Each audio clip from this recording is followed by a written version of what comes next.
ready? Judges ready? Awesome. Hello, my name is Brendan O'Connor, and I am here to urge the negation of the resolve that the United States should imprison only those who commit violent crimes. And with my partner and myself, we'd like to go over our three major contentions first, before we delve into them. And the first is that alternatives do not deter crimes from happening. The second is that not imprisoning criminals is a miscarriage of justice. And the third is that we propose prison reform. Now, into our first contention, which is that alternatives do not deter crimes.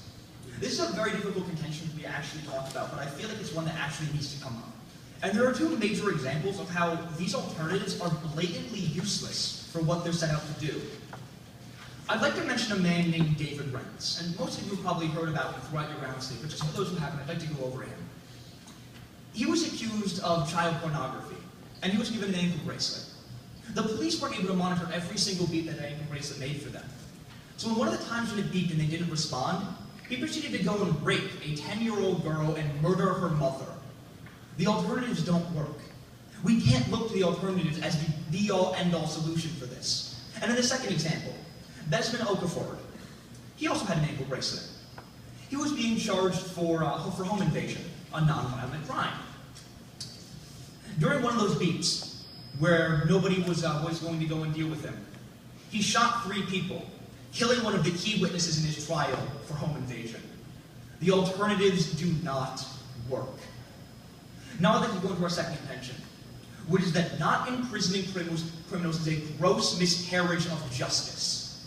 We brought up a couple of major things in cross-examination, and the 3 major crimes that me and my partner would like to look at as violent crimes that need, or non-violent crimes that need to be dealt with in prison. The 3 of them are child molestation, child pornography, and Ponzi schemes like Bernie Madoff. Those are the 3. And under the affirmatives plan, none of them are dealt with. While they might say that forcible rape is part of child molestation or child pornography, it doesn't cover all the cases. And if it doesn't cover one case, then we aren't doing our jobs right. If we let one person who molested a child, we let one person that looked at child pornography or carries child pornography get through, that is a definite problem. And that is what the negative is trying to say here, is that we want to fix these problems. We want to make sure that these monsters get what they deserve in prison time. Now I want to go into our third contention, which is that we are actually saying that we want to reform the prisons. We agree on the side of the negative that the prisons have problems right now. You can't say that they don't, but we propose a plan that will fix that. We want to help to improve the hygiene in these prisons so that they aren't actually cruel or unusual punishments for going to these prisons. We want to help actually do what prisons are meant to do, rehabilitate.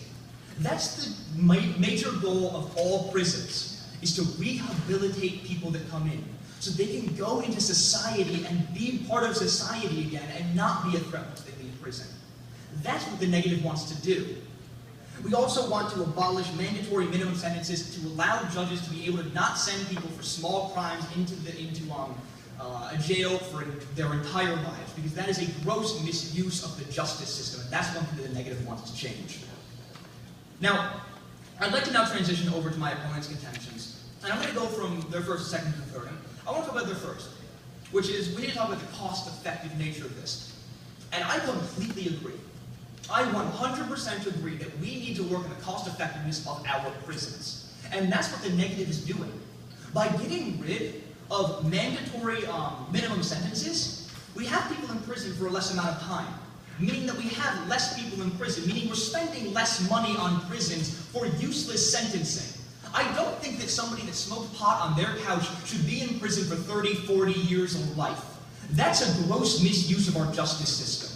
And that's what the negative wants to change. We want to rehabilitate and keep people in prison for the amount of time they need before they can be re-entered into society. Their second point, which is politics. I'm just going to start this entire contention, my rebuttal to this contention, with the following statement. Our political system is really messed up in the end. Like, it really honestly is. We can't get anything done. We nearly, didn't just stop paying for our debts, a couple of weeks ago. That's just a thing that our government did. So sitting there and saying that all the faults of these prison systems are because of politics You can blame everything that's happening in basically America on the government. Like, you blame that we're doing anything, it's the government's fault. Because guess what? The government is inefficient, and that's the way that it runs. That's the way it's meant to run. But this doesn't really stand in this debate because it doesn't matter. What we're really trying to look at here is the good of the people, and politics is not part of this entire debate. And I'm going to go into the first one. You're overstepping boundaries. I believe we are, and we're addressing that problem by simply getting rid of mandatory minimum sentencing. That is the core crux of the problem. By sitting there and sending people to jail for an absorbent amount of time for small crimes, and the negative wants to change that. That's our entire plan, is to change this whole problem, to change the issues with the prison system, and reform them and make them better so they work, instead of overhauling the entire system, building new rehabilitation centers, and changing everything. We fix what we have. There's no reason to go and make something completely new when we can just fix what we have with a couple of simple changes. And that, for our three contentions, and for the reasons why my opponent's contentions do not stand, I urge a negative ballot for the resolution that the United States should imprison only those who commit violent crimes, and I stand open for cross-examination.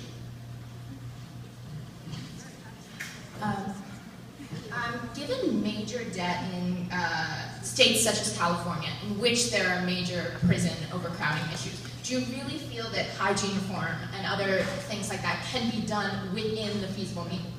I believe that with that one point, if we just had that one point of our plan, no, but you have to look at our plan as a whole, and the fact that we're reducing the amount of time that people are spending in prison. If you reduce the amount of time people spend in prison, you spend less money on prisons. If you spend less money on prisons, you can improve the hygiene in prisons. Thank you. Given the time served by the median prisoner is about 2 years, are long-term prison sentences really the problem here?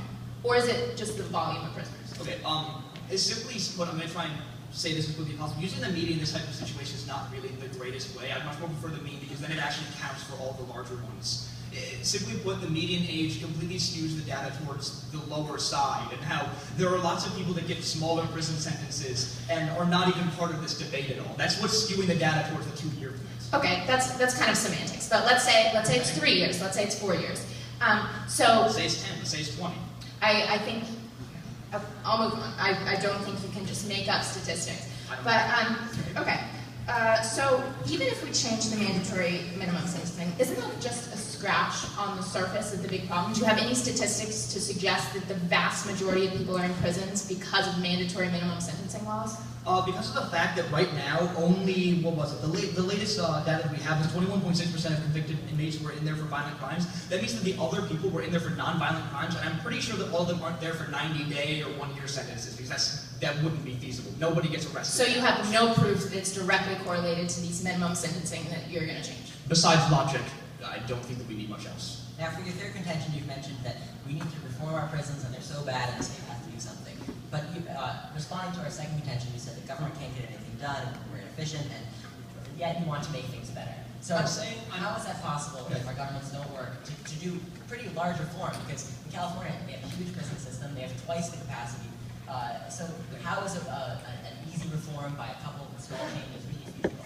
Okay, basically what I'm saying, what I was trying to get the point across with the contention is that it doesn't really stand. Like, you can apply what you said to that to every single debate. I'm not saying you shouldn't, because it sometimes applies to something. All right, well let's apply that to prison reform, because that's what we're debating about. So, can we easily reform these very problematic prisons? The actual act of reforming isn't done by Congress itself, it's done by the prison staff. Okay, it's the fact that included in the government. Okay, I would say that the state legislatures of California and the prison staff are all included. So if government's so inefficient, can we really get this done? Is that realistic? If it's so inefficient, then I think that it's going to be an even bigger overhaul to try and completely change the way prisons are supposed to be run in your plan. We're merely making so the prisons work better. You're completely changing. What we're getting at is if we can't make any reforms, how can you make any reforms? Then if nobody can make any reforms, then the affirmative can't actually have a plan. And bring anything to the debate.